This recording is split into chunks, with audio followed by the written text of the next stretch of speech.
Sa kabila ng big-time rollback sa presyo ng diesel at gasolina, nangangamba pa rin ang agriculture sector sa epekto ng krisis sa langis sa food security ng bansa.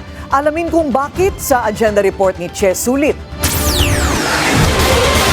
Epektibo na ngayon, April 14, ang malaking bawas presyo sa mga produktong petrolyo. Batay sa mga inilabas na advisory ng oil companies, natapyasan ng 20 hanggang 23 pesos ang kada litro ng diesel. Bumaba rin ang gasolina ng mahigit 4 pesos hanggang lampas 6.50 kada litro. Nabawasan naman ng mahigit 8 pesos hanggang halos 12 pesos ang kada litro ng kerosene. Pero nangangamba ang ilang oil industry players na baka short-lived lang ito. Sumipa kasi muli ang global oil prices dahil sa US blockade sa Strait of Hormuz. At kung mananatiling mahal ang krudo, posibleng humina ang ani ng bansa sa susunod na harvest season. Ayon sa Agriculture Department, maaaring bumaba ng hanggang 20% ang palay production.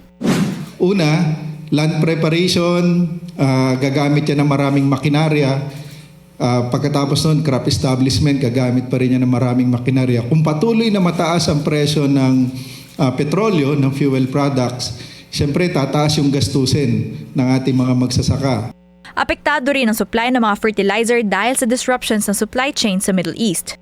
Pinaghahandaan na rin ang El Nino dahil sa matinding tagtuyot na makakaapekto sa ani at irigasyon.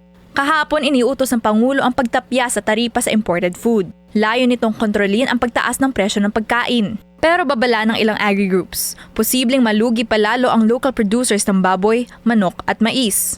Itong pagbaba sa taripa ay titingnan kung paano ma-ensure na hindi tataas. Kasi pag tumaas din yung presyo sa international market at mataas din yung taripa, double whammy pa rin yun pagdating dito. Mataas pa rin yung magiging presyo pagdating dito.